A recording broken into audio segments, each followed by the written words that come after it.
Hola Oscar y Andrés, ¿cómo están? Arrancamos a las y 35, ¿vale? Gracias.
¿Cómo están todos? Arrancamos en un par de minutos, muchas gracias.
¿Cómo están todos? Buenas tardes, ¿cómo les va? Buenas tardes. Buenas tardes, profe. Activar mi cámara de video, Muy por bien, favor, gracias. indican que se vea bien, si son tan amables. A ver, ¿qué pasó con esto? Creo que ya, como a todo. ¿Bien? Bien, ¿Dudas que profe, bien. tengan acerca del anterior? Ya, ya quedaron ayer sus calificaciones al día, ¿sí? ¿Vale? Para que por favor lo revisen y cualquier cosa me vayan indicando en el horario específico de tutorías, ¿listo? O si tiene ahorita algo que decirme o mencionarme, pues sería óptimo. Bien, entonces vamos a arrancar observando lo que tenemos que realizar para la semana número 7. Entonces, bueno, aquí salió simplemente lo que están viendo, es una activación en la nube de Azure que estoy probando para poderles mostrar, ojalá la siguiente clase. Ya estoy activando ahí unos clusters. Y bueno, después les mostraré con más detenimiento con esos cuadernillos, estoy activando ahí unas cosas. Bueno, digamos que para nuestra semana número 7, ¿cierto? Ustedes tienen que llevar a cabo una actividad específica que tiene que ver con la entrega de, en este caso, ya una aplicación con algoritmos, evidentemente, con una arquitectura específica, que es lo que vamos a ver a continuación, que les permita de manera automática clasificar por lo menos 100 imágenes en validación. ¿Listo? Entonces van a tener que hacer entrenamiento, testeo con el conjunto de imágenes que tengan y luego validación con 100 imágenes de su propia autoría. Es decir, que ustedes los logren conseguir, los logren obtener o de algún modo los tengan para proporcionárselos al modelo. ¿Listo? Entonces, ¿cómo van a elaborar la actividad? Entonces, recuerden que la semana anterior habíamos hecho alguna introducción a cómo se iba a hacer la actividad y básicamente lo que nosotros mencionamos es que vamos a tener unos datasets, ¿listo? De clasificación típicamente que ustedes deben seleccionar. Entonces nosotros estábamos trabajando con algunos datasets específicos, ¿cierto? Hicimos una clasificación inicial y logramos hacerle un preprocesamiento a esos datasets. Entonces, por ejemplo, si quieren escoger el dataset, no sé, de cats versus dogs, recuerden que el link voy a volvérselos a dejar aquí en el chat. Lo había dejado en la clase anterior, pero lo voy a volver a dejar aquí en el chat para que lo tengan ahí presente, donde ustedes pueden conseguir los datasets. Uno, ¿no? De los datasets, pueden conseguirlos también en otras fuentes, pero digamos que estos datasets pues son los más sencillos de manejar por la forma en que se captura o que se lee, pues les van a permitir de manera automática trabajar de manera sencilla. ¿Listo? Entonces, por ejemplo, para identificar el número de variables Y, el número de variables X, en este caso van a ser las imágenes, y poder llevar a cabo un conjunto de entrenamiento, un conjunto de testeo y con sus imágenes, 100 imágenes de validación para ver cuáles son los resultados. Por lo tanto, como mínimo deberían salirles, ¿cierto? Una tablita con unas métricas que les indiquen cuáles van a ser, evidentemente, las exactitudes, ¿cierto? De que esos algoritmos o de las exactitudes de los algoritmos que ustedes van a tener. ¿Listo? ¿Es claro lo que hay que hacer? Tomar un conjunto de datos, hacer un entrenamiento alrededor de una clasificación específica de imágenes etiquetadas y posteriormente validarlas con imágenes suyas. ¿Listo? Que pueden incluso traer de internet, pero pues que tienen que, evidentemente, ustedes hacerles el preprocesamiento para que las pueda aplicar el algoritmo. Entonces van a tener entrenamiento, testeo y lo que llamamos validación es lo que llamaríamos el despliegue del algoritmo. ¿Vale? Voy a hacer un poquito de énfasis en esta parte de despliegue antes de arrancar eh, con nuestra presentación para que ustedes me entiendan un poco a lo que yo hago referencia. Entonces, típicamente, cuando nosotros vamos a realizar tareas, ¿cierto? De despliegue de algoritmos, pues tenemos que pensar muchísimo en cómo esas tareas se ven afectadas por su entrenamiento. Es decir, que generalmente nos han enseñado, ¿cierto?, que nosotros tenemos un conjunto o dataset, en este caso de imágenes de entrada, que dividimos en dos, para train y para test, ¿cierto? Entonces, cuando nosotros hacemos esa división para train y para test, el conjunto final generalmente me forma el 100%, ¿cierto? Y estos dos son el conjunto específico al que nosotros llamamos X y Y. De modo tal que si nosotros dividimos estos valores, pues vamos a tener unas etiquetas, ¿cierto? Voy a colocarla aquí. Y de train, ¿cierto? Y voy a colocar aquí unas X de train. Estas típicamente son las imágenes ¿cierto? Y estas Y de train son las etiquetas. Entonces la etiqueta es el grupo o la clase a la que pertenece esa imagen. Entonces si son perros y gatos, o es perro o es gato, y generalmente dividida por un número. Entonces si yo evidentemente copio esto, cuando yo divida los datos con la función train test split, pues automáticamente lo que estoy haciendo, ¿cierto? Es dividiendo esos datos de la misma manera que lo tenía originalmente en dos grupos. Estos dos conjuntos de datos lo que hacen de manera automática es separarse y van a trabajar en dos eventos específicos. Este conjunto de datos en azul, ¿cierto? De forma teórica, entonces lo que yo hago es seleccionarlo para que al aplicar una arquitectura específica, que es lo que nos centraremos hoy, ¿cierto? Entonces lo vamos a llamar a esto arquitectura de TensorFlow o más bien de Deep Learning, porque va a ser en realidad un algoritmo de Deep Learning. Nosotros podamos llevar a cabo un entrenamiento cuyo resultado del entrenamiento, ¿cierto? Va a ser automáticamente unos hiperparámetros, ¿cierto? El objetivo fundamental es encontrar estos hiperparámetros. Y con estos hiperparámetros que nosotros logramos generar del conjunto de entrenamiento, observen que todo lo que está en azul es entrenamiento, pues vamos a aplicarle el conjunto de testeo. ¿Listo? Entonces, ¿qué es lo que en realidad nosotros podríamos simular o hacer parecer que está sucediendo? Pues que aquí nosotros tenemos una ecuación y igual, ¿cierto? A omega x, ¿cierto? Más b, que serían los conjuntos de sesgo, incluso omega x únicamente. Y aquí la variable que desconocíamos éramos los W's.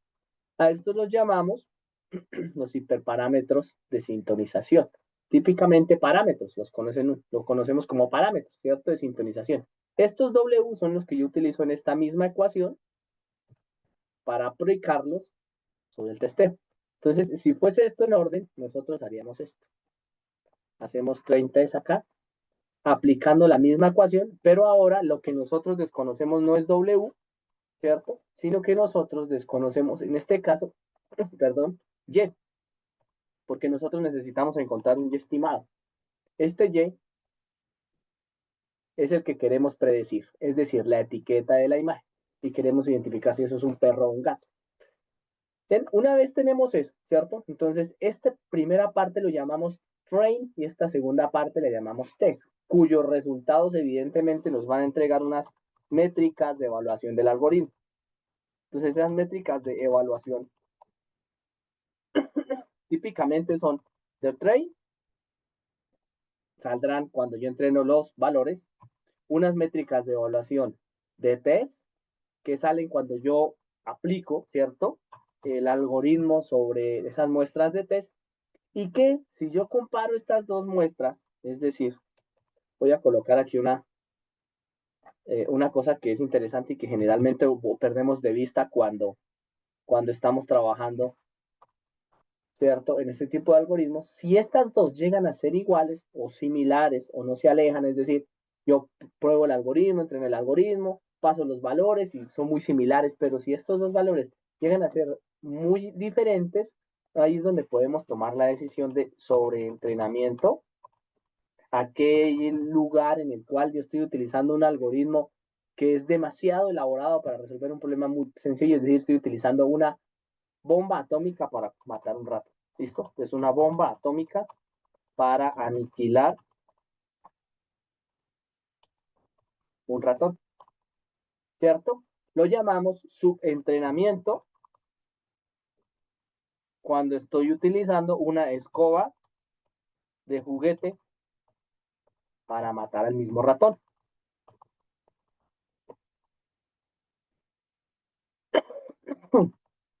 ¿Cierto? Pero yo quiero llegar a un momento en el cual, pues ni uno ni el otro, yo tenga las herramientas necesarias para aniquilar el ratoncito, ¿cierto? Valga la pena el ejemplo. Entonces, la única forma de darme cuenta de que la herramienta que yo tengo, ¿cierto? A esta le voy a llamar la herramienta, la voy a colocar en verde.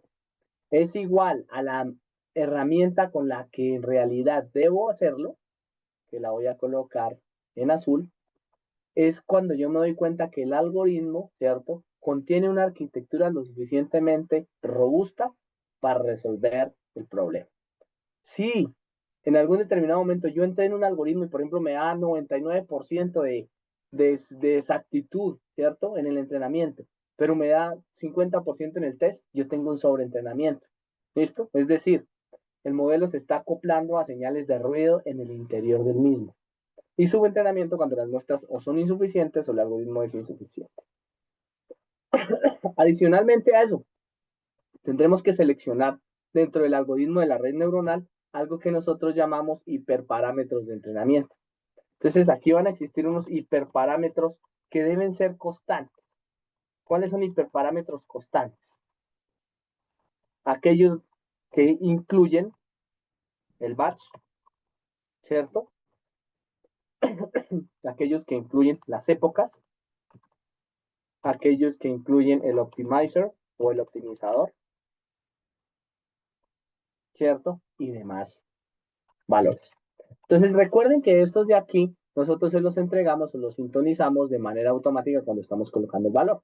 Y en función de esos hiperparámetros, ¿cierto? Incluso aquí también nosotros dentro de los hiperparámetros podemos clasificar algunos valores adicionales al esquema o a la arquitectura de la red neuronal, pues nosotros los damos desde el inicio, el número de neuronas, ¿cierto? El neuronas ocultas, el número de capas neuronales, ¿cierto? El número de neuronas, etcétera, etcétera, etcétera. Estos hiperparámetros que ustedes observan aquí nos indican que en algún momento debo sintonizarlos, pero que de esos hiperparámetros no depende, a excepción de las capas y las neuronas, ¿cierto? La ecuación de salida. Entonces yo debo en algún momento escoger y o seleccionar cómo voy a aplicar el algoritmo, qué algoritmo voy a aplicar para poder solventar todo este tipo de cosas. A eso lo llamamos entrenamiento y testeo. Típicamente, y haciendo alusión a que se cayeron los servidores de AWS, todo esto lo hago en un servidor. Todas estas operaciones las hago en la nube. Obsérvenla. Voy a colocarlo así y enviamos al fondo a que se vea bien.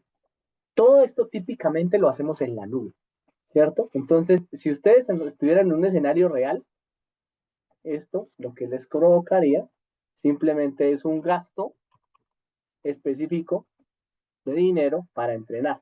Entonces, este gasto o este entrenamiento, nuevamente, la mayoría de empresas lo está haciendo en la nube, ¿no? Pero ya hay gente que está migrando a nubes privadas, ya no es la nube pública, el cloud public que teníamos originalmente, sino una nube privada, incluso apoyado también en lo que sucedió ayer con Amazon Web Service, ¿cierto? Para que podamos tener incluso la seguridad del dato bajo nuestro mismo dominio y demás. Entonces, esto necesita de grandes volúmenes de procesamiento, típicamente servidores.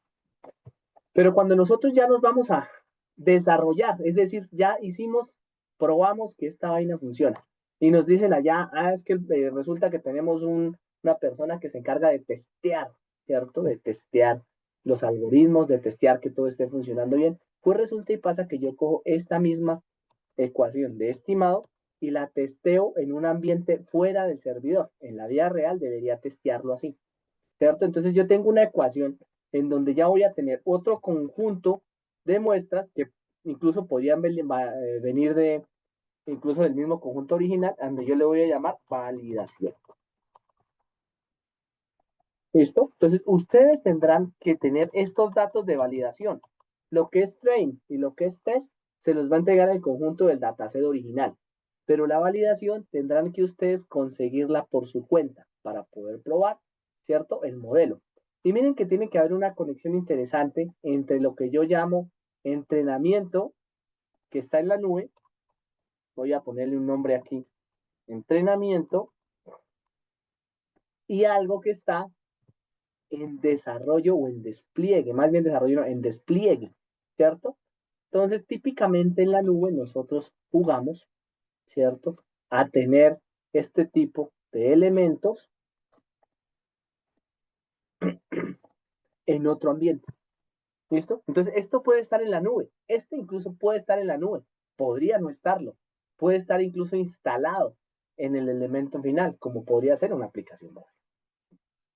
Podría ser una aplicación web, incluso con alguna instalación previa, como podría ser un juego como Roblox. ¿Cierto? Podría estar incluido en una instalación que se vuelva local. Eso indica que si ya unimos todos nuestros conceptos, aquí aparte del servidor, pues vamos a tener una diferente, ¿cierto? Versión de TensorFlow, porque aquí no necesariamente vamos a tener todo lo que necesitábamos para entrenar. Entonces, si nosotros le llamamos a esto despliegue, ¿cierto? Sí, deployment, ¿cierto? De manera automática, nosotros lo que vamos a tener aquí es que esta versión va a estar en el equipo final, ¿cierto? Entonces lo llamamos el punto, bueno, el equipo final, el equipo de uso. Quien lo utiliza, ¿vale? Y típicamente, pues él utiliza unos menores recursos. En Flow Lite, hagamos referencia a una aplicación. Entonces miren que aunque esto, ¿cierto? No tiene una relación directa, tiene que estar de algún modo conectado. Aquí se utilizan muchísimos menores recursos que acá, porque aquí pues yo tengo que hacer iteraciones, muchísimas iteraciones de un modelo específico que me va a permitir encontrar unos hiperparámetros. Mientras que aquí en la parte inferior que yo estoy manejando, pues no voy a tener que hacer ese tipo de entrenamiento, sino solamente lo voy a correr una vez. ¿Listo? Ojo, esto sería un escenario hipotético en el cual ya tengo entrenado un algoritmo de Deep Learning y lo voy a desarrollar. Si lo que yo quiero es generar imágenes, que lo haremos en la semana número 8, pues la cosa ya es diferente, porque él tendrá que hacer comparaciones y tendrá que hacer un segundo entrenamiento. Sin embargo, sigue siendo más sencillo utilizar de todas maneras el despliegue, porque aquí pues hay una red neuronal, generalmente con muchos hiperparámetros o con muchos parámetros de entrenamiento y que son unos números muy grandes. ¿Vamos bien hasta ahí? Con la parte de contextualización. ¿La tienen bien? Sí, Profe. señor. Bueno, entonces yo les hago una pregunta. ¿Cómo conectamos estos dos? Escucho sugerencias.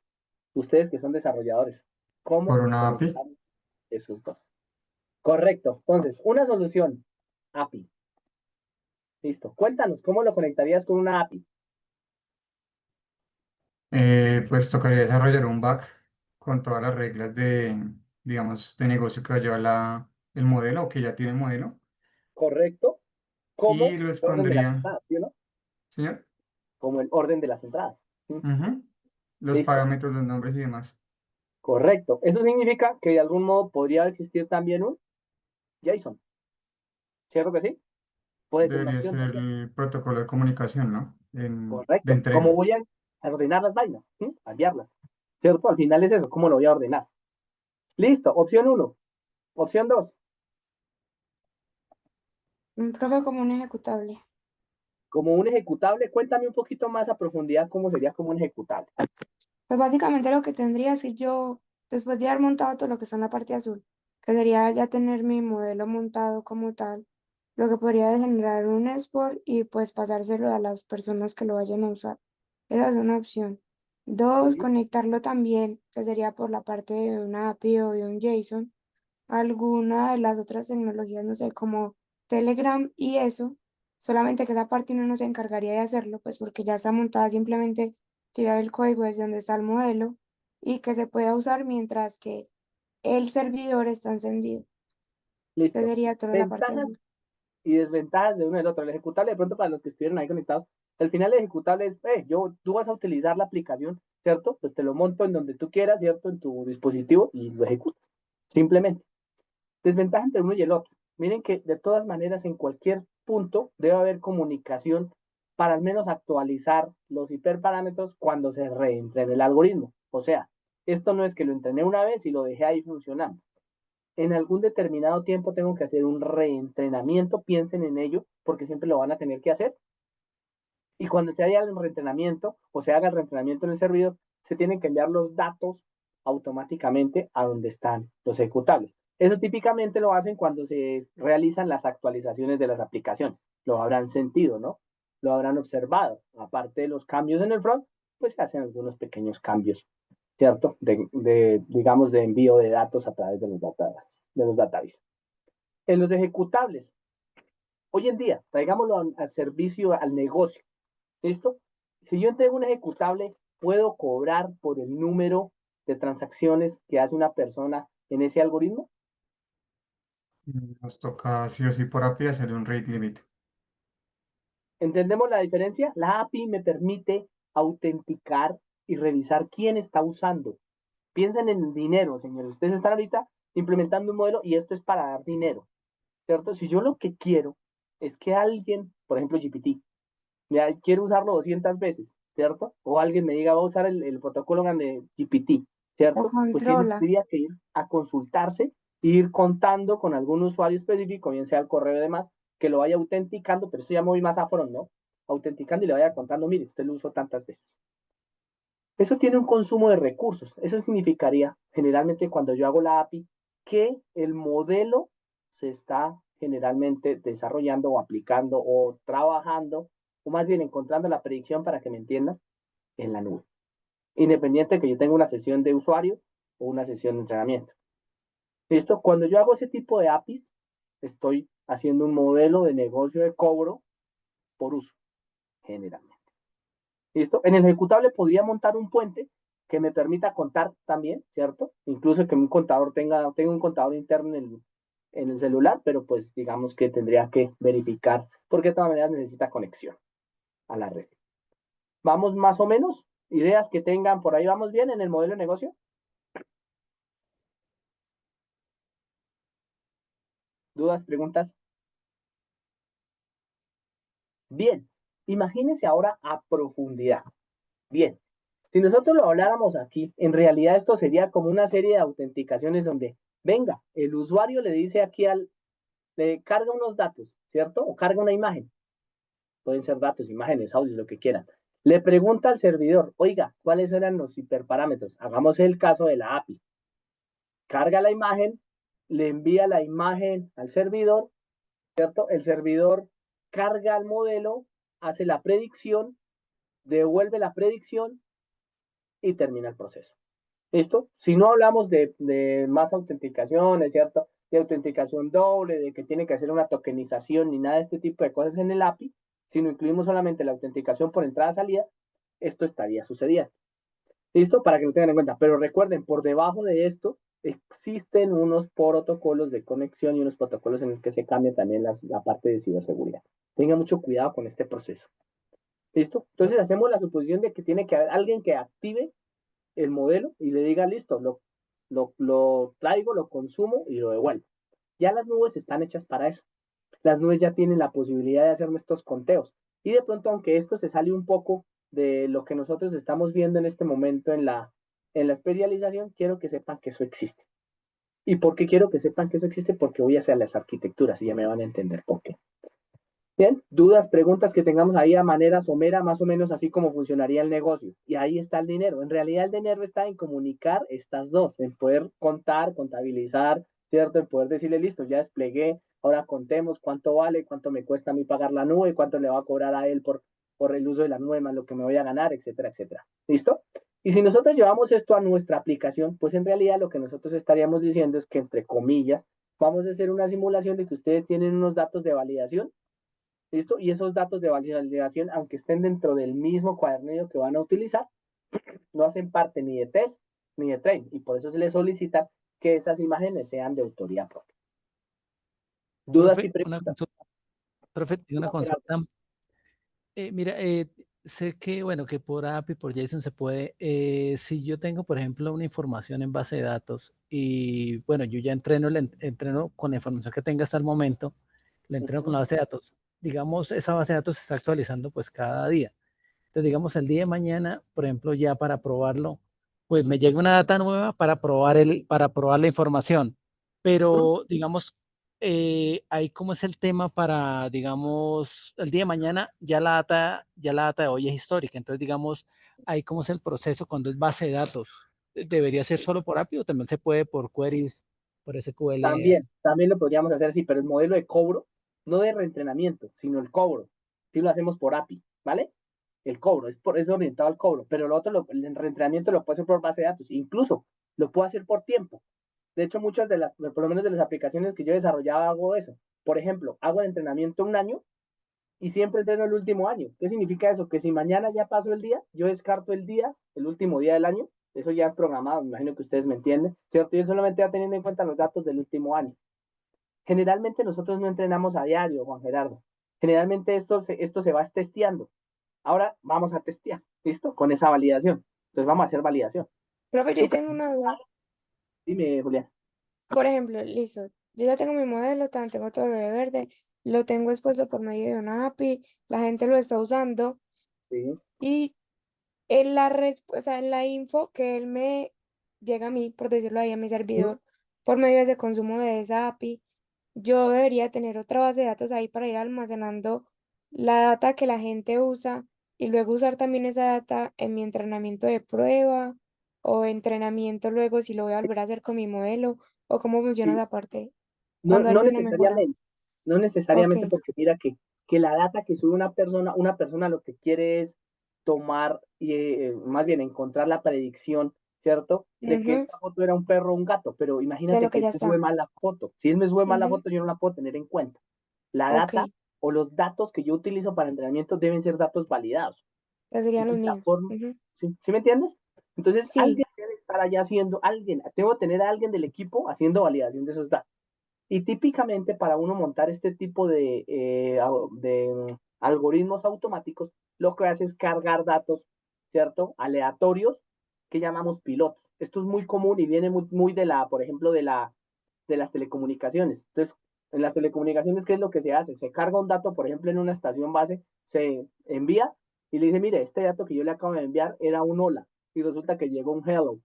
¿Cierto? Entonces él dice, no, ojo, esto que llegó lo evalúa letra por letra y tiene un rango específico de error. Aquí pasa lo mismo. Yo envío una imagen muy específica, ¿cierto? De equipos, de gente que está validando. Es un piloto. Yo ya sé qué es. Lo atravieso por el algoritmo. Y resulta que cuando yo lo había entrenado por primera vez me daba 99%. Y pasaron 6 meses o 3 meses y el algoritmo de manera automática ya no me da 96, me da 86. Y entonces él empieza a generar alarmas. Piensen en cómo el algoritmo se empieza a automatizar y entonces aquí ya tiene sentido todo eso que llaman de procesos de automatización. Y ¡pum! Lanza una alerta. Ojo, el algoritmo está al 86%. Y entonces cuando el algoritmo está al 86%, debe haber alguien responsable o por lo menos un sistema automático responsable de ir mencionando, ojo, ¿qué está pasando? ¿Qué está pasando? ¿Qué está pasando? ¿Cierto? Y él evidentemente tiene que haber testeado, ¿cierto? O sea, lanza pilotos cada cierto tiempo. Entonces, para no estar reentrenando todos los días, yo lo que sí podría estar haciendo es enviando una imagen, ¿cierto? Cada día. Lo observan y el ahorro ok. es enorme. O sea, piensen en eso, pilotos de imágenes que yo conozco. Sí, Yo es que borro. eso es lo que me genera la duda, o sea, tengo todo claro hasta que listo, yo ya tengo el modelo montado, pero me genera la duda es en qué momento, supongamos, él ya me empieza a entregar otras métricas. Entonces Sí, creo que luego lo vemos y eso es lo que como que es me eso, falta es eso, mira, mira. Listo, terminamos aquí para darle el de ejemplo. una. Pasaron 6 meses, entonces voy a colocar aquí el escenario y el tiempo. Entonces ya pasaron los meses, ¿cierto? Y yo por aquí coloco un escenario en el cual ha surtido un determinado tiempo. Voy a colocarlo. Creo que me toca darle la vuelta, pero no pasa nada, ¿cierto? Él da un tiempo específico. Y esto, digamos que no, generalmente no se lo explican a uno, ¿no? Esto hasta que uno no va y lo ve allá, ¿no? Un tiempo estimado. Vamos a colocarles un time, solamente el tiempo, porque el tiempo de reentrenamiento y eso depende generalmente del algoritmo. Hasta que él detecta algo que vamos a llamar una alarma. Pues en ese tiempo, en realidad, lo que yo estoy haciendo es o aplicando la misma ya estimada, pero ahora observen lo que va a pasar. Yo conozco todos los datos, conozco la ya estimada, conozco los hiperparámetros, conozco la imagen que envié, es decir, yo conozco estas tres, conozco toda la ecuación y conozco la imagen. Pero resulta que yo aquí conozco y yo lo que supongo es que esto debería ser igual al Y de test que acabo de enviar. Llamémoslo de validación, llamémosle de validación por piloto, o más bien piloto. ¿Listo? Entonces yo envío un piloto cuya respuesta ya sé. Si yo la aplico, pues este X multiplicado por W me debería dar el Y piloto.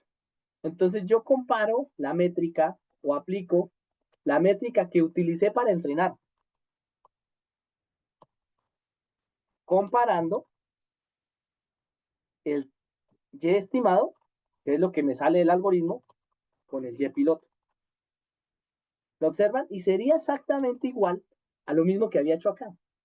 Cuando yo hago el Y estimado acá, cuando yo aplico test, pues evidentemente lo que estoy haciendo es comparando la muestra que me está dando la predicción con la muestra que me está dando el piloto. Y entonces, si la métrica acá, mira, aquí estoy aplicando la métrica, solamente la métrica, una imagen cada cierto tiempo. ¿Listo? Y le digo, oiga, me daba 99, me daba 88, me daba 77. Si lo puedo hacer con un conjunto de imágenes, mando 100 imágenes, ¿cierto? Y mira que enviar 100 imágenes en términos de procesamiento de hardware equivaldría ni siquiera a una época de entrenamiento, nada. Eso es nada cuando nosotros estamos haciendo, comparando entrenamiento con despliegue. Entonces, puedo enviar incluso 100 imágenes y decir, de esas 100 clasificó bien 80. Entonces, se bajó la métrica al 80. ¿Listo? O clasificó bien 90. Y mientras este valor de métrica no se disminuya a un valor que yo coloco de base, por ejemplo, yo lo pondría en el 85%, pues yo no disparo la alarma. ¿Sí me hago entender? De manera automática. No sé si bien se entendió, Juliana. Sí, profe, es más claro. ¿Listo? O sea, yo empiezo a enviar algo que conozco. Suena ilógico, ¿no? Pero en realidad sí funciona. Yo empiezo a enviar algo que conozco y lo comparo con el algoritmo y digo, oiga, ojo, no me está dando, no me está dando, no me está dando. Ojo, porque esto no lo están haciendo todavía de forma estricta en muchas industrias. Quiero que lo tengan en cuenta. ¿Listo? Ok, Pero profe. este algoritmo es viejísimo, de los 70s, ¿vale? Esta métrica de comparación del test con piloto y viene de las telecomunicaciones. ¿Listo? Entonces al final él se está comparando y él nuevamente, aunque no hace una comunicación por API, él está haciendo de algún modo otra conexión con el servidor en donde en el momento en el cual incluso si nosotros fuésemos de programación distribuida, cuando se solicita aquí una validación, él automáticamente podría enviar un dato guardado, un dato escondido donde me diga, mira, ojo, aquí va el dato que me está diciendo cuál es la métrica, la última métrica que tengo guardada. ¿Puedo guardar esto en bases de datos? Sí. Observen, todo este conjunto de entrenamiento y de test puede ser alterado de forma automática sobre el algoritmo, si yo deseo que sea el último año, que sea como lo sea. Lo más importante es que yo tenga en un índice o en algún sitio específico guardado y o automatizado cuáles van a ser los datos que voy a utilizar. Por ejemplo, yo pudiese tener imágenes por un rango de tiempo guardadas los últimos 40 años. Y resulta que solo utilizo el último año, entonces puedo tener solamente una base de datos donde me guarde el último año. Típicamente las empresas, las industrias o incluso a cualquier aplicación, lo que tienen es un data lake, ¿no? O un data lake o un data warehouse que se utiliza solamente para esa aplicación. Entonces un data lake es una especie, pues un apartado, ¿cierto? De la memoria en donde nosotros guardamos allá el dataset. ¿Listo? Con una carpeta. Entonces lo único que hago es seguir una ruta y voy y la cargo y listo, se acabó. Entonces, esos procesos de automatización que no los hemos visto tan claros acá, es importante que lo tengan ustedes, están en la nube. Entonces, recomendación, hágase un cursito de nube, y si tiene alguna certificación, creo que si tiene una certificación acá en la especialización, hagan la certificación que vaya orientada a la nube, porque ahí van a complementar todo este tipo de elementos. Los que deseen, yo estoy dictando estos cursos de nube en el semillero, ¿vale? Ahorita termino un curso de semillero en la nube la semana que viene y arranco el siguiente ya, pues cada vez que hay cuatrimestre. ¿Listo? Entonces hay una temporada de formación y ahí voy mostrándoles todos. Y generalmente lo hago en Azure, porque pues digamos que es la que nos da créditos gratis para poder trabajar. Y ahí les muestro cómo crear los clusters, cómo crear todo ese tipo de cosas, para que ustedes vean esto funcionando en la vida real y cómo se conectan, porque pues aquí está todo bonito, los datos son bonitos, y observen la clase de la semana pasada que nos tiramos 2 horas para intentar solamente dividir sobre 255 una imagen. ¿Listo? Y eso pues digamos que a veces aporta un poco más porque lo enfrenta uno más con la vida real. ¿Vale? ¿Claro ese concepto? Sí, ¿Dudas que profe. tengamos? Profe, para ese semillero, ¿cómo se inscribe uno? Les voy a entregar el link en un segundo. A ver, me cambio aquí un poquito. Esperen un segundo. Ya les entrego el link. Ese está abierto, ¿vale? Se pueden inscribir cuando ustedes deseen. A ver, perdón, espérenme porque no muy bien mover. Entonces, el link de conexión al semillero. Estar aquí.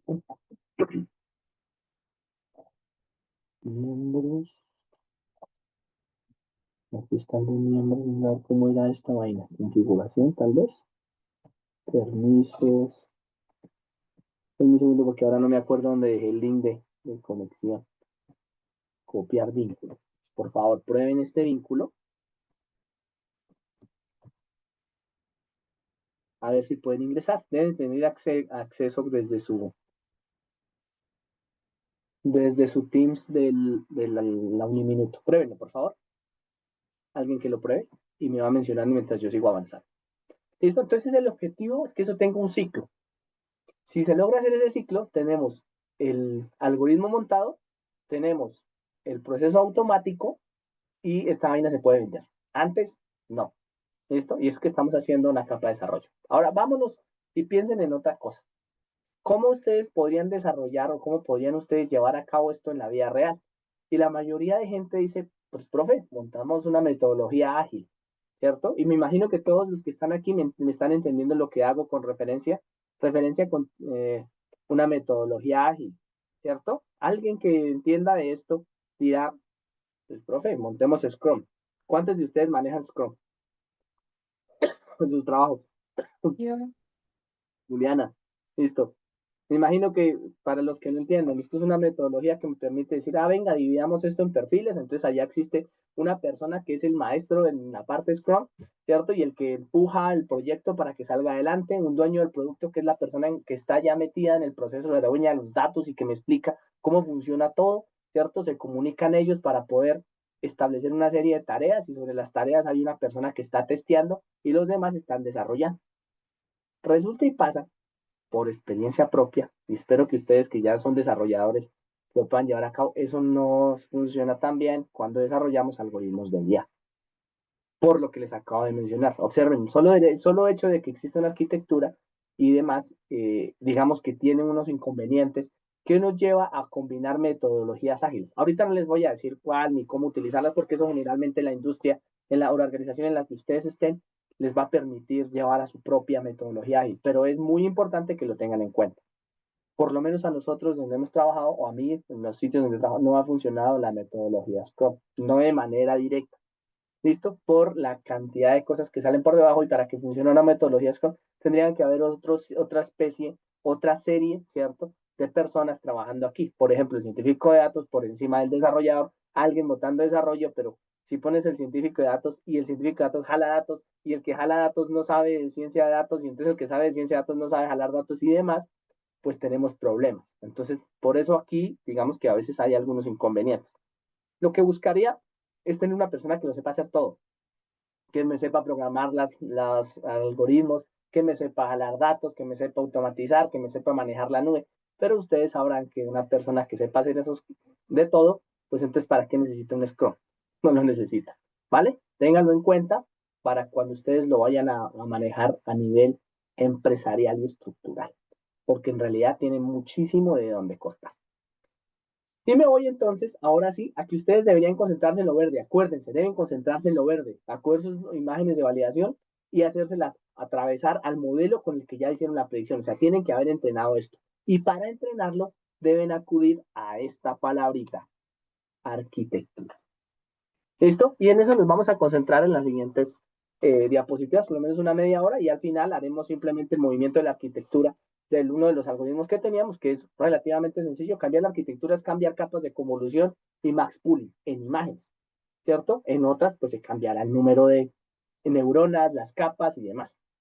Yo voy a hacer unos procesos de regularización, sobre todo en el momento en que seleccionamos la cantidad de neuronas y el número de capas. Pero aquí no hay ninguna verdad dicha. La única forma que tienen ustedes de asegurarse de que esto está funcionando es acudir, ¿cierto?, a los escritos. Entonces, para eso, les he dejado ahí en el drive, porque no me da el tiempo generalmente para poderlo trabajar, unos escritos de algunas arquitecturas específicas que ustedes ya cuando entren a observar su aplicación de imágenes, pues las puedan utilizar. Entonces, aquí creo que está aquí en los anexos. No, aquí no están los anexos. A ver, fuentes, presentaciones también.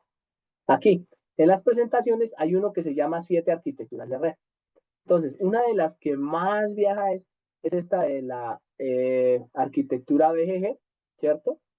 que es Very Deep Convolutional Network for Large Scale Image Recognition, que lo que en realidad me indica es, oiga, de todas esas capas de convolución que usted me colocaba, ¿cómo las ordeno?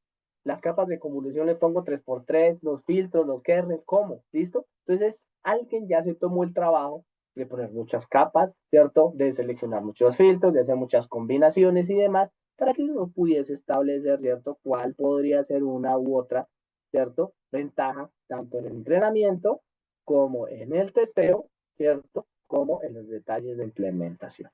¿Listo? Importante que lo tengan en cuenta. Entonces, aquí ya hay mucha información para que ustedes puedan seleccionar una arquitectura específica y yo me concentraré en hablar de la arquitectura.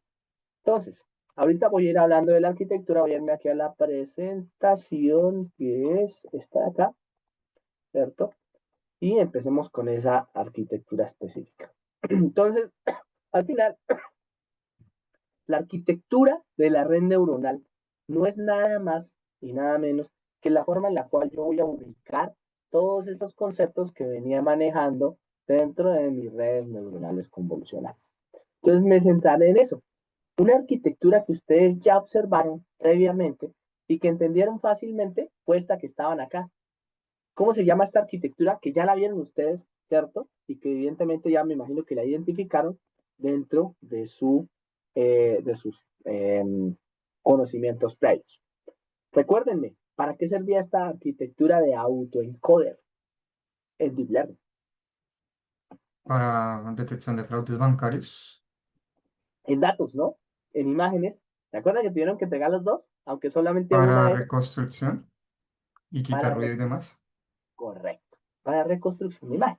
¿Listo? Pero esta arquitectura, pues tenía de entrada la imagen X y de salida la imagen X. Es decir, ella nunca hacía ninguna predicción porque comparaba la imagen con ella misma. Y aquí en su interior, pues en realidad lo que hace es un proceso matemático donde me captura todos estos Ws de codificación y de decodificación para detectar anormalidades.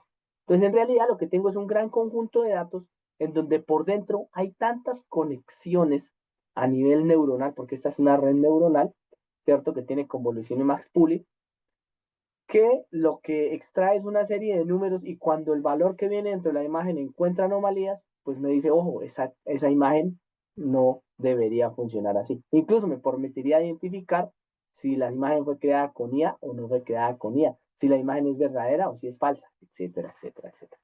Entonces, la arquitectura, definámosla, es la cantidad de pasos, etapas y demás que existe entre la entrada y la salida, típicamente orientada por en redes neuronales convolucionales.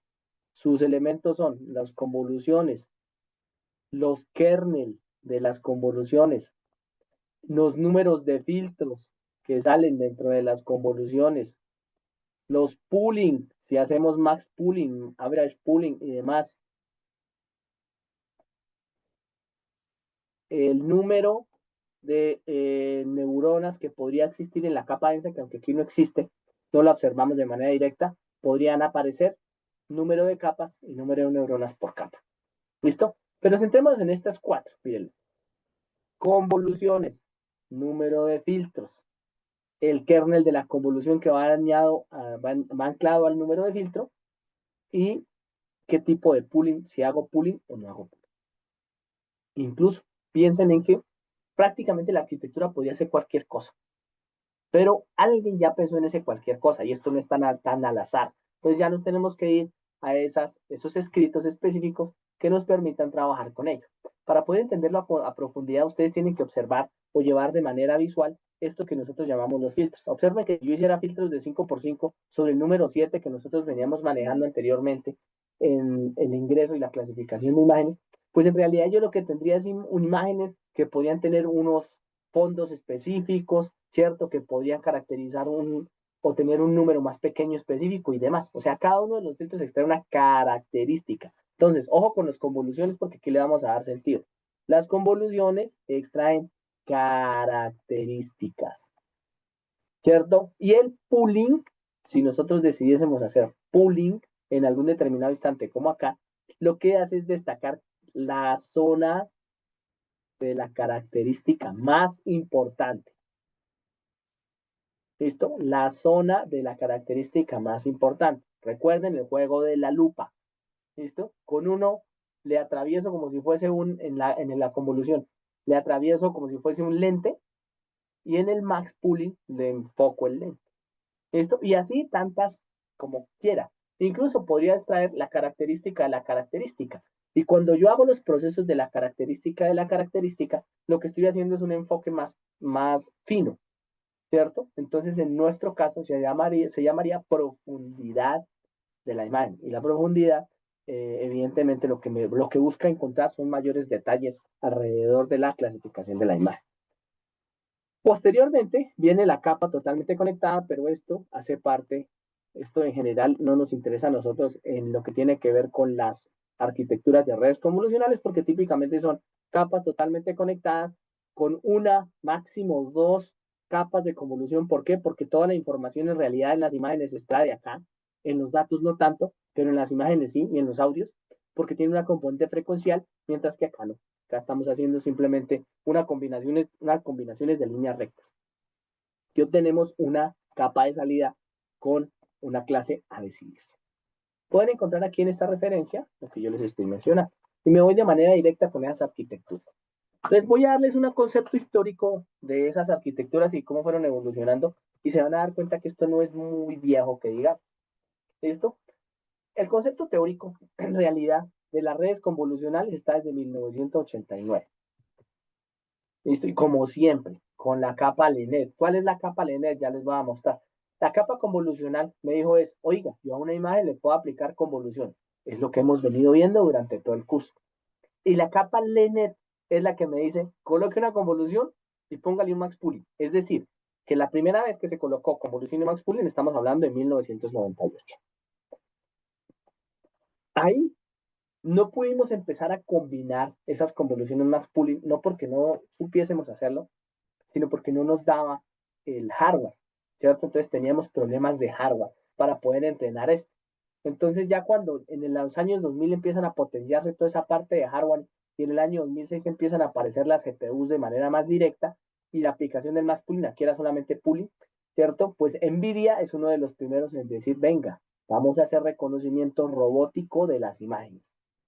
¿Listo? Entonces, más o menos a partir del 2007, que es un momento antes de que salga TensorFlow, que sale, se empieza a desarrollar alrededor del 2009, 2010 y sale a la luz en el 2014, tengan en cuenta esa fecha, pues de manera automática ya haya gente haciendo esfuerzos, ¿cierto? Aquí la carrera siempre la ganó MATLAB, pero MATLAB es un software académico y nosotros no podemos utilizar MATLAB porque es muy costoso, ¿cierto? En todo sitio que ustedes vayan a utilizar, MATLAB es muy costoso. Entonces Python, ya saben, les ganaba les llevaba la delantera por precio únicamente y por desarrollo en la nube. Imagínense un MATLAB en la nube, eso sería impagable, ¿cierto? Y entonces automáticamente nosotros empezamos a trabajar con combinaciones. Venga, ¿qué pasa si colocamos convoluciones más pooling o convolución, convolución más pooling o convolución, convolución, convolución más pooling o con más pooling, convolución, etcétera, etcétera? Entonces empiezan a combinar, ¿cierto? Toda esa forma en la cual yo podía jugar con los tamaños de kernel, con los números de filtro, ¿cierto? Con las convoluciones, en el orden en el que colocaba las convoluciones y los más pooling,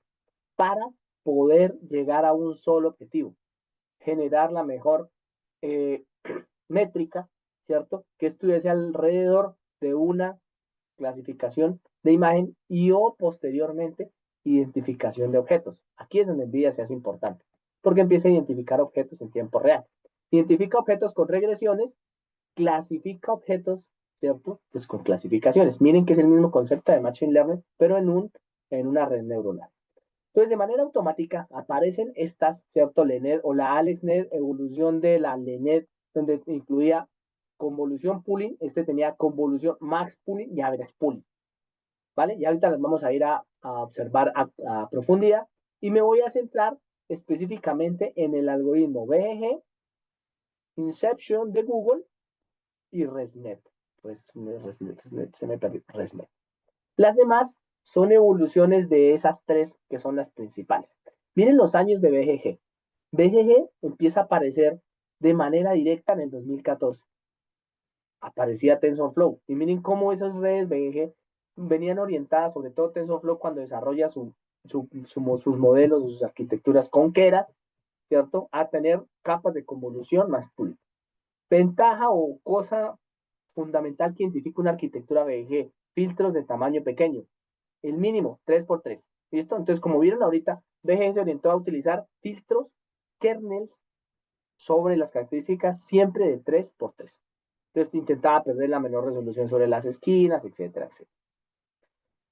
Cuando nosotros trabajamos con ResNet, que también la voy a mostrar a continuación ya de manera profunda, ResNet tenía en cuenta una sucesión temporal o la transformación de la imagen, es decir, oiga, le aplico un filtro, la veo aquí, ahora la voy a comparar con la original y miro cuáles son las características. Incluso las podía sumar y después de que las sumo, oiga, ¿qué le va a pasar a esta imagen? Entonces, le daba un efecto de comparación en el tiempo que no tenía ninguna de las otras.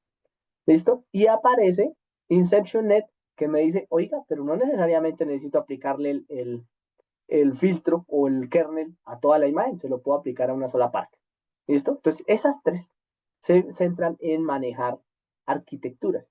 Y de ahí evoluciona, aunque ustedes lo vean tan lejano, sobre todo de, que se me perdió, de este ResNet, un algoritmo que se llama el Generalized Free Transform. ¿Listo? Pónganle cuidado a este ResNet. ¿Vale? Ahí está el nacimiento del algoritmo GPT.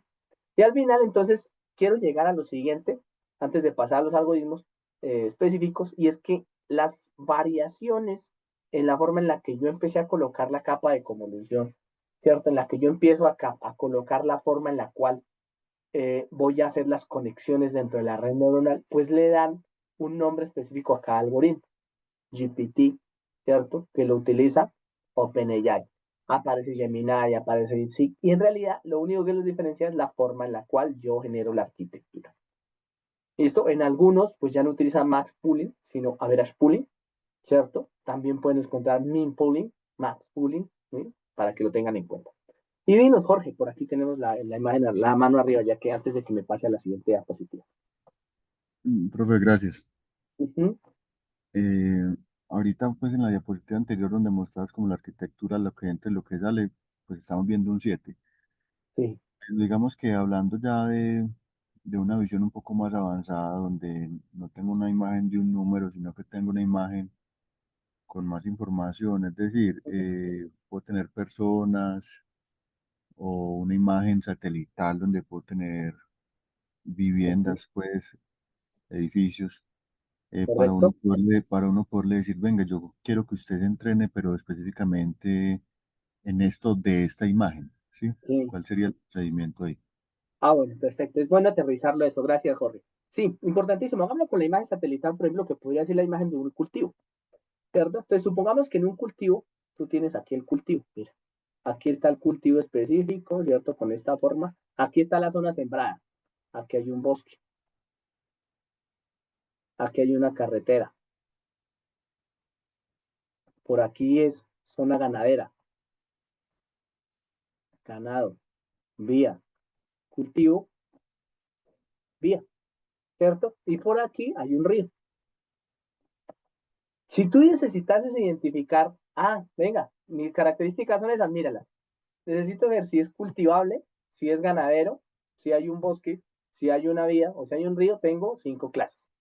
En el momento que yo voy a aplicar esto, yo no necesito ni siquiera hacer red neuronal convolucional. Yo simplemente digo, yo necesito una aplicación dense. Si mi imagen es satelital. Pero imagínate que voy a tomar esa misma imagen con una mejor resolución. Entonces, cuando yo tomo la imagen con la misma resolución, me da la impresión de que la que acabo de tomar es más pequeña. Entonces, la convolucional, la densa, para que me entiendas, tiene en cuenta o relaciona mucho el tamaño de la imagen con lo que hay dentro de la imagen. Cuando yo aplico una red neuronal convolucional, no importa si la imagen es más grande o más pequeña, ella es capaz de entrar en mayor profundidad. Entonces, me permitiría identificar esas características. Pero resulta que alguien fue más ambicioso y digo, no, yo voy a botar esas imágenes ya en una satélite, sino voy a cambiar la aplicación y voy a enviar un man en un dron que me tome imágenes constantemente. Entonces resulta que la resolución se elevó, ¿cierto? En la zona específica que estoy tomando, porque la satelital estaba muy lejos. Entonces subí la resolución de la imagen y en esa imagen voy a cambiar aquí el color para que me hagan referencia Ahora ya no sale el cultivo, sino que necesito identificar si esto es maíz, arveja, en zona alta, ¿cierto? Papa, etcétera, etcétera, etcétera. Y aquí en el bosque necesito identificar si son árboles de cereza, ¿cierto? Si lo que yo tengo son pinos, cedros, etcétera, etcétera. Y en la vía necesito identificar si van carros, si van personas, ¿cierto? Y en el ganado necesito identificar si es ganado vacuno, si es ganado, bueno, no sé, como ovejas, como es, o, bueno, o sea, ¿cierto? Caprino, etcétera, etcétera. Lo mismo con las vías. Y aquí en donde está el río necesito identificar si hay barcas, ¿cierto? O barcos, o digamos lanchas, específicamente. Cuando yo me voy a ver, esta capa densa no es capaz de reconocer todas estas características. Y la convolución sí lo puede hacer. Sin embargo, mira que el primer nivel de profundidad que yo tenía en rojo lo podría reconocer fácilmente con una arquitectura sencilla de una convolución, convolución max pooling, y se acabó. Pero ahora necesito entrar a profundidad porque ahora necesito concentrarme en una zona de la imagen para ver si eso tiene, ¿cierto? Una característica específica. Entonces, cuando eso sucede, aquí yo hago uso de esas arquitecturas. Entonces, hacer uso de las arquitecturas significa que empiezo a aumentar el número de convoluciones y el número de pooling. Por eso se llama profundidad. Entre más convoluciones, más pooling, perdón, más profundidad tengo sobre la imagen. Y aún más allá me voy a ir. Supone ahora que en otro color voy a tener una tercera capa de profundidad, donde voy a decir, vea, pero de ese maíz que tenía ahí, yo quiero saber si el maíz está verde, ¿cierto? Si ya tiene mazorca o si está enfermo. Entonces, el nivel de profundidad es como si tú te imaginaras, nuevamente tomo la imagen y empiezas a tomar con un microscopio la profundidad. Y entonces aquí dices, no, necesito mayor convolución y mayor pooling. Entonces tú puedes pasar de tener aquí dos convoluciones y dos max pooling, una capa, no sé, dos convoluciones y dos max pooling, y aquí a tener 7 convoluciones con max pooling, y aquí a tener 19 convoluciones con max pooling y demás. Entonces en realidad la arquitectura en su forma es la misma, por ejemplo, la BG es siempre la misma, sino que sus variaciones indican que cambia el número de capas en función de la profundidad. Y yo me doy cuenta de la profundidad es dependiendo de las características que yo quiera leer de la imagen. No sé si fui claro con ese ejemplo. ¿Cómo lo vieron? Profe, pues yo sí le entiendo eso, pero ¿cómo le digo a la red neuronal qué es lo que quiero que saque de la imagen? Pues digamos que de esta imagen solamente quiero que me identifique las vías. Ah, yo soy quien define el experimento, Jorge. O sea, la persona, ¿cierto? Que va a hacer la identificación del algoritmo, por eso existe el product owner en una aplicación específica, es el que lo define. Es quien dice, oiga, no, es que yo, así la vía, así la imagen tenga de todo, yo defino que quiero identificar ojos y los ojos son azules, cafés y verdes. El dueño del experimento es el ¿Cómo que lo lo defino? define.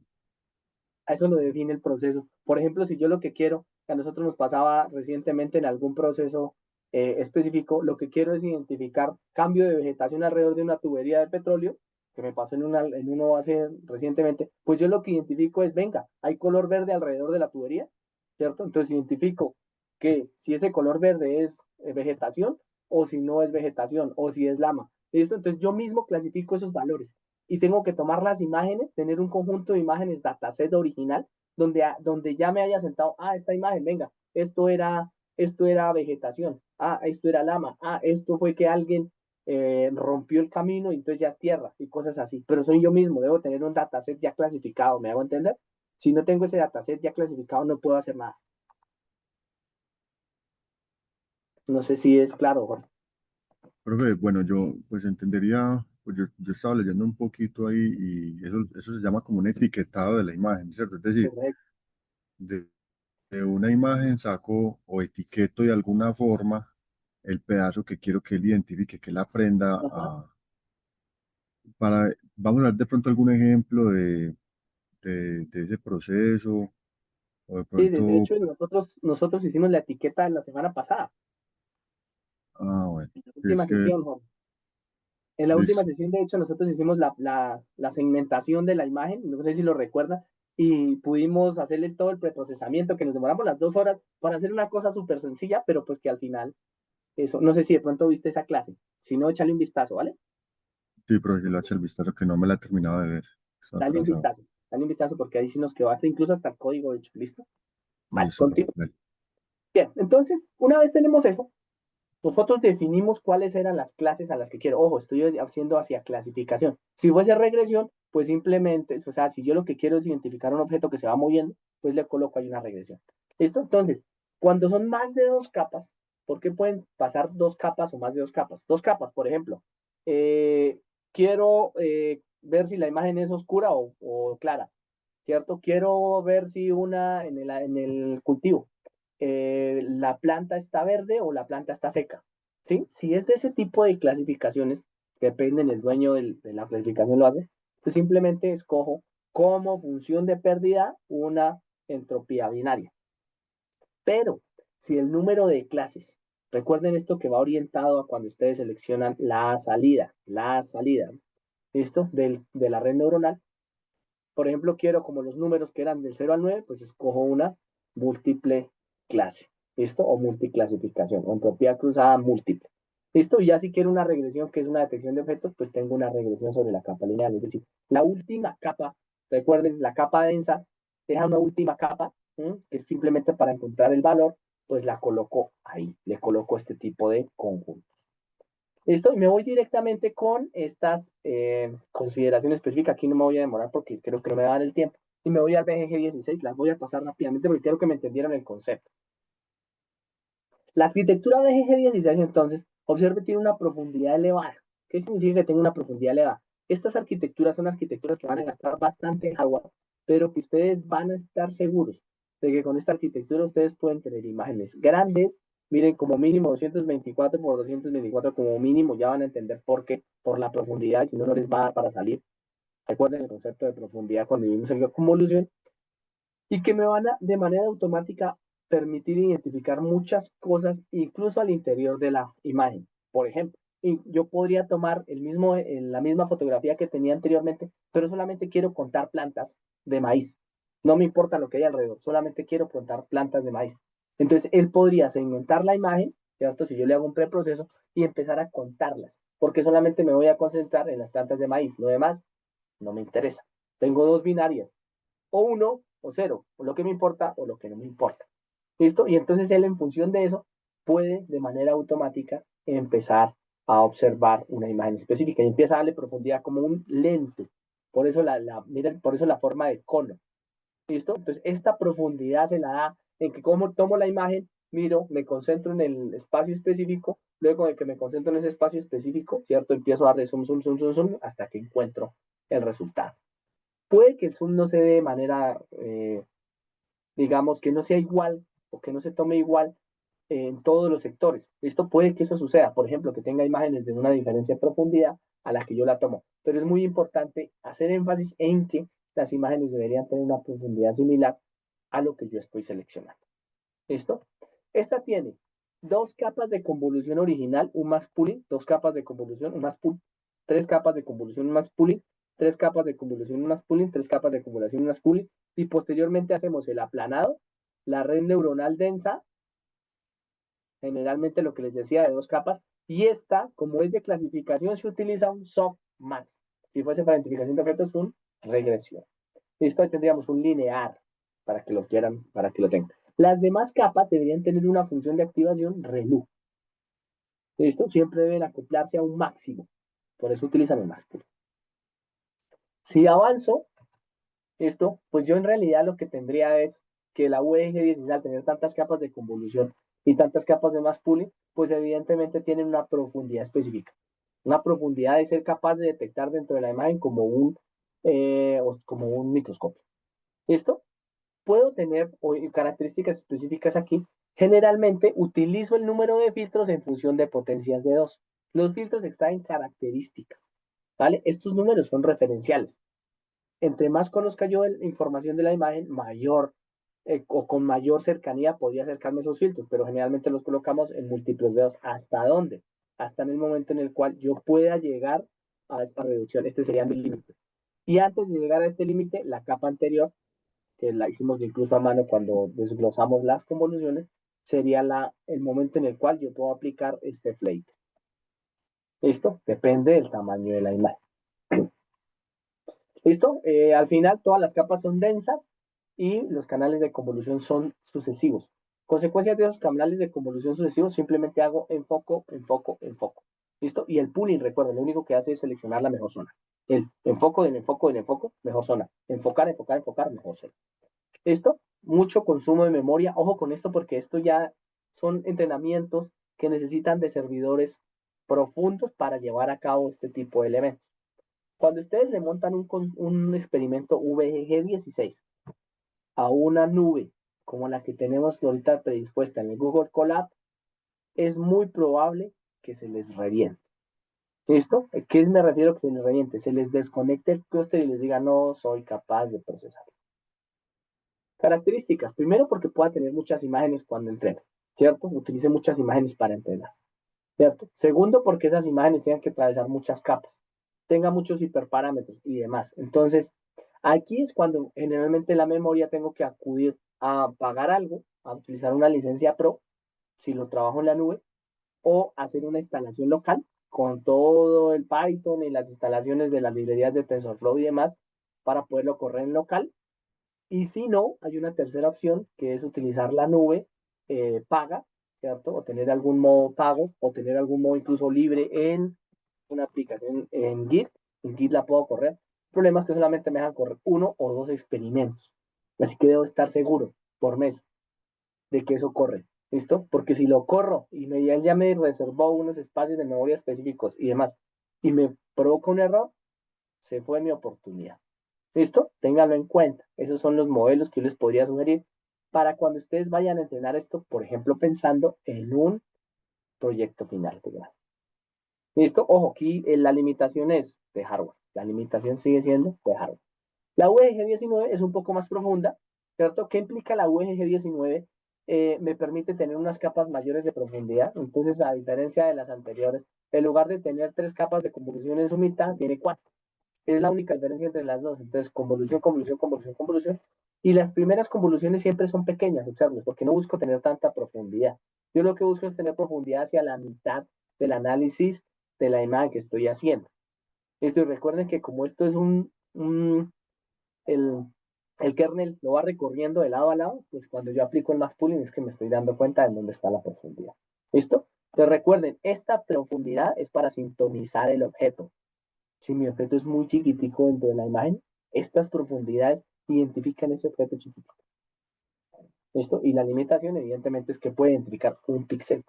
¿Qué sería lo óptimo? Que antes de que me dé un píxel, pues yo pueda de manera automática tomar la capa final.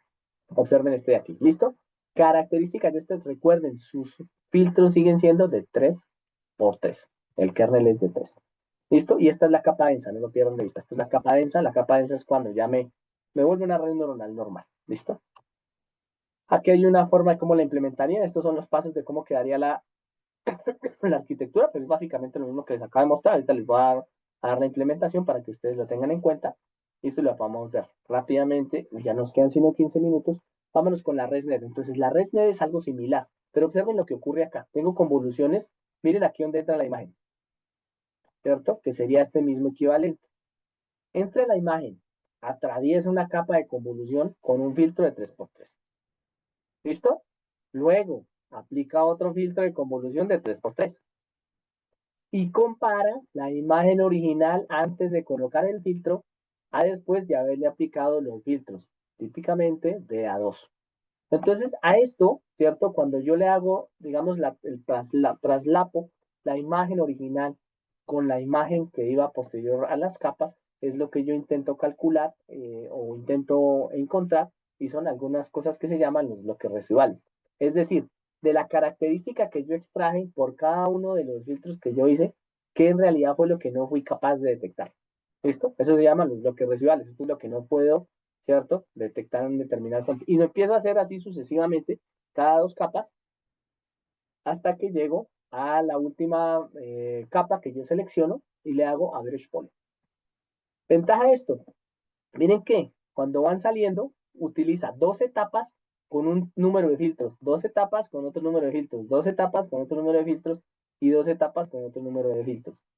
¿Listo? Entonces, en términos generales, si yo hablara de números de filtros, el número de etapas también depende de qué profundidad puedo darle a la imagen. Aunque no le estoy dando más pooling, y aquí yo pudiese tener una mayor profundidad de la imagen, porque no estoy dividiendo en ningún instante, él sí va a tener un punto en el que va a tener que hacer el average pooling. ¿Listo? Entonces piensen en la imagen. La anterior me identificaba, ¿cierto? Perdón, me clasificaba un punto, una zona de la imagen y me decía, eso es una vaca, eso es una mata de maíz. Aquí no, aquí tomo toda la imagen y solamente le voy haciendo profundidad. El filtro, el filtro, el filtro, el filtro, el filtro, el filtro. Y ahí tengo una profundidad. ¿Qué llamo profundidad? De una imagen que entró, ¿cierto? En la primera capa le saqué 64. O sea, aquí ya saqué 64 características.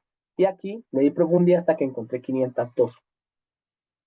¿Listo? 512 características, de las cuales solamente voy a encontrar una clasificación o una identificación de la foto. ¿Listo? Exactamente lo mismo que la anterior. Hay muchas variaciones. Hay ResNet 18, como la que teníamos anteriormente, 34, 50, 101 y 152, refiriéndose al número de capas que yo voy a colocar, ¿cierto? Entre la entrada y la salida, bueno, o la entrada y la Pure Connect, para que lo tengan en cuenta. El Google Inception Net o el Google Net es equivalente a lo que nosotros veníamos manejando, pero ahora sus convoluciones no necesariamente son de 3x3. Observen, aquí ya vamos a tener convoluciones de 5x5, ¿cierto? Son convoluciones con filtros un poco más grandes. Entonces lo que busco es utilizar un filtro más grande para que él tenga en cuenta mayor cantidad de vecinos, sea capaz de relacionarse más con sus vecinos, ¿listo? Y al final, esto funciona igual, convolución, mírenlo, convoluciones, convoluciones, convoluciones, convoluciones, pero va a tener un bloque especial que se llama el Inception. Ese bloque especial que se llama el Inception dice, vamos a llegar a un punto de la capa en donde le vamos a aplicar filtros diferentes. Y esos filtros diferentes los vamos a comparar. Entonces aquí aplico un filtro de 3x3, aquí un filtro de 5x5, aquí un filtro de 3x3 y aquí los vamos a comparar. Y dependiendo de la comparación que nosotros tengamos sobre esa arquitectura, pues vamos a definir si la imagen tiene una característica o no, o si me voy a ir por el filtro de 3, por el filtro de 5, por el filtro de 3. Entonces es como la posibilidad, ¿cierto?, que tiene la imagen de poder seleccionar filtros de diferentes tamaños. Eso tiene sus ventajas. ¿Listo? Las P hacen referencias a pooling, las C hacen referencias a convolución. ¿Listo? Para que lo tengan en cuenta. Y nuevamente al final voy a tener una capa densa hasta que haga la salida con el Pure Connect. Esas tres tal vez son las principales, ambas tienen unas ventajas y desventajas específicas. La Inception Net, pues como tiene un cambio específico en los filtros, tiene la posibilidad de hacer unos cambios, digamos, de sensibilidad del algoritmo sobre el foco de la imagen. Entonces nos va a permitir de manera automática decir que podemos tener, entre comillas, un mejor rendimiento a un menor hardware.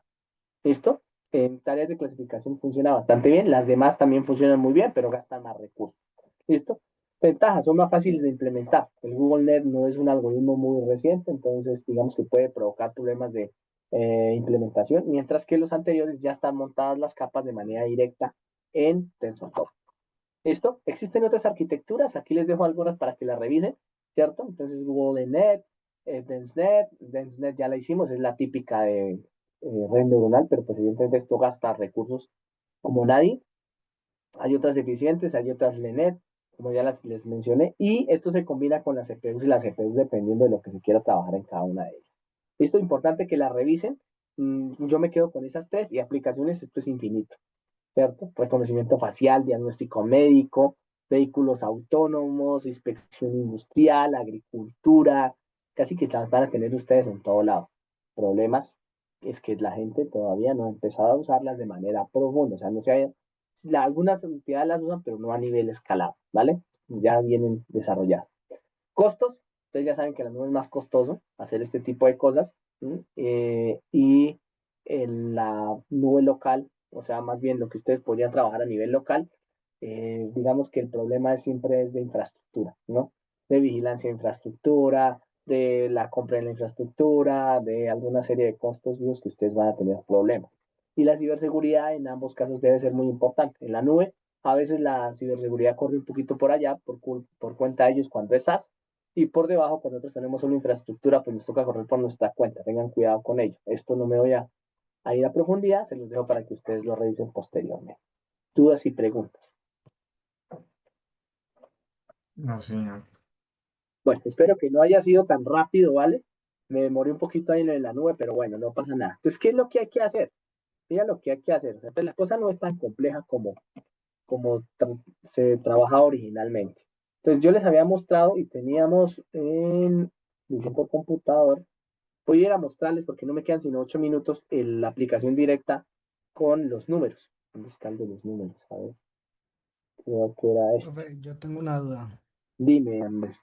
Con respecto a la tarea que hay que hacer en la plataforma, dice que hay que hacer un video. ¿Hay que hacer un video solamente con el código? No, hay que hacer un video con voz en off. Ok, ¿Sabes qué es listo. un video con voz en off? Sí, Eso es lo que hay que hacer. ¿Listo? Un video con listo. voz en off. Y generalmente uno hace un video en voz en off, pues tienes como una serie de diapositivas, ¿no? Que alguien vaya leyendo. Mm, ¿Vale? Listo. Listo. Entonces miren que esto fue lo que nos dedicamos a hacer la semana anterior. O sea, este pedacito fue lo que nos demoramos casi 2 horas en hacer en nuestra aplicación de la semana número 6. Mira, que aquí lo hicimos. Entonces nosotros cogimos allá un conjunto de imágenes específico del dataset, lo cargamos y lo dejamos acá. Ese preprocesamiento de los datos, esta no es, este no fue el que hicimos, nos costó un poquito, ¿cierto? Entonces lo dejamos por aquí guardado y no sé si lo dejé acá, a revisarlo. No sé si este era. Bueno, lo habíamos dejado guardado. Al final, esto es lo que necesitábamos, ¿cierto? Que reconocíamos el conjunto de datos, revisen la clase anterior, ¿cierto? Que después de reconocíamos el conjunto de datos, mirábamos sus dimensiones, después de las dimensiones mirábamos a ver, venga, cuáles son los de train, cuáles son los de text, íbamos y leíamos el conjunto de datos y demás, ¿cierto? Y nos asegurábamos que eras categóricos, ¿cierto? Cuando voy a hacer clasificación. Resulta que para poder hacer el montaje de la arquitectura, lo más sencillo es acudir a Keras. Entonces nosotros utilizamos esta partecita aquí, ¿cierto? De tensorflow.keras.layers, ¿cierto? Que sería como el paquete más importante para nosotros, para llamar convoluciones 2D, max pooling, la parte densa y el flate. Esos son los 4 pasos. Nosotros combinamos convoluciones, convoluciones, max pooling, convoluciones, convoluciones, max pooling, convoluciones, convoluciones, convoluciones, convoluciones, max pooling y demás. Hasta que al final aplicamos el flaten y salimos con la capa densa. Y eso es evidentemente lo que hacemos aquí. Miren la arquitectura acá. O sea, en realidad nosotros lo único que hacemos es montar un modelo que sea totalmente secuencial porque va de izquierda a derecha. Esa es la ventaja que tiene Keras. Y le digo, mira, yo quiero que me hagas una convolución, ¿cierto? La primera que sea de 32. Entonces yo, listo, yo quiero que sean 2 convoluciones. Mira. ¿Cierto? Y le digo, bien, yo quiero convolución, convolución, max pooling, convolución, observen lo que estoy haciendo. Y miren que montar una arquitectura, convolución, convolución, max pooling, convolución, convolución, max pooling, no más, para que no se me demore. Un flatten, que es simplemente pasarlo de lado a lado. Listo. Y luego un relú. No sé si me den las dimensiones para hacer esas dos, pero si no me dan las dimensiones no pasa nada, puede que me salga de error. Y al final, en la capa densa simplemente coloco cuál va a ser la capa oculta y cuál es la porción de salida. En el caso de los números eran 10 números, por eso le coloco una capa densa de 10. ¿Listo? Entonces miren, montar la arquitectura solamente es esto, no más. Es lo único que cambiaría. De resto, lo demás sigue siendo igual. Les voy a mostrar algunos apartados porque el montar esas dos, digamos, estas lineecitas, 2 lineecitas de convolución que les agregué, pues me pueden causar evidentemente el incremento del número de hiperparámetros, ¿cierto? Entonces miren que aquí le coloqué, me puede provocar problemas, en un segundo, así lo voy a dejar, dejémoslo que arranque. ¿Listo? Entonces solamente se concentran acá. Lo demás ya lo tienen hecho, ya lo habíamos hecho. Miren, el modelo es el mismo. Aquí le pueden colocar el AMP, ¿cierto? Aquí las épocas, los batch, ustedes ya saben manejar esto, entonces no hay ningún inconveniente y debería darles exactamente lo mismo. Entonces voy a correrlo aquí y esperemos que me corra el modelo, ahí está bien. Y este es el resumen del modelo. Miren el resumen del modelo, miren. Yo hago convoluciones, pero en el momento en que yo paso una convolución a otra convolución, es el equivalente a que yo tuviese una red densa en la multiplicación de los hiperparámetros, miren. Y esto es lo que le da esas características de profundidad al análisis de las imágenes. Al final aquí tengo 197.000, ¿cierto? Parámetros. Recuerden el GPT, trillones de parámetros. Entonces, esto es un problema de hardware. ¿Listo? Para que lo tengan en cuenta. Este es un problema de compilación. ¿Listo? Aquí, miren, ahí ya lo empezó a correr sobre imágenes que ya nosotros habíamos precargado. Y entre mayor sea mi número de capas de convolución, mayor es mi profundidad. Pero si mis imágenes son de estas que son de números, me va a dar igual que le coloque 20 convoluciones, un más pooling, o convolución más pooling, convolución más pooling, convolución más pooling. Me va a dar igual que colocarle una o dos capas, es porque el problema es sencillo de resolver. ¿Listo? Lo único es que aquí se puede demorar menos épocas en entrenar. ¿Listo? ¿Claro y entendido el objetivo? Lo demás me va a dar igual. Pues la única variación aquí dentro de los cuadernillos que ustedes tienen, por favor revisen lo que les entregan de material también, es esta configuración. Deben cambiar las convoluciones porque el problema que deben resolver ustedes ahora es más complejo. Ya diferenciar, por ejemplo, no sé, del CIFAR 100, que ya tienen 100 imágenes o 100, si ustedes escogen esto, ¿cierto? Tienen 100 clases en donde tienen diferentes, ¿cierto? Diferentes objetos a identificar, pues ya puede ser más complejo. ¿Listo? Entonces es ahí donde ustedes deben utilizar esos resultados y esos valores.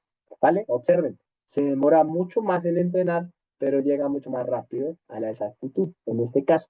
¿Listo? Lo que simboliza simplemente es que es más profundo. Puede identificar cosas con mayor efectividad. ¿Dudas y preguntas? Pues No, nada, lo dejo en sus manos. Recuerden que es colaborativa, ¿vale? Es por grupo, así que pónganse de acuerdo. ¿Listo? Señores, muchísimas gracias. Qué pena ahí el acelere al final, pero creo que estuvo bien haber hecho esa explicación inicial. La verdad que eso generalmente no se menciona mucho. Listo, ahí les dejé el link del semillero. Si quieren añadirse, el lunes tenemos reunión a las 7 de la noche. Bueno, muchas gracias, muchachos. Los dejo porque tengo otra clase. Nos vemos mañana si programan, evidentemente, nuestra tutoría. ¿Vale? Cualquier cosa ahí se irán dando los resultados ahí y ustedes podrán tomar este entrenamiento. Ojo, Qué pena, el de los números no lo usen porque es muy sencillo, ¿no? Úsenlo. qué pena que la escuché. ¿Cuándo es la próxima reunión? Del semillero el lunes a las 7. Ah, listo. Gracias, profe. ¿No? Bueno, muchísimas gracias a todos. Que estén muy bien. Hasta luego. Gracias, Gracias. profesor. Hasta Muchas luego. gracias. Buenas noches.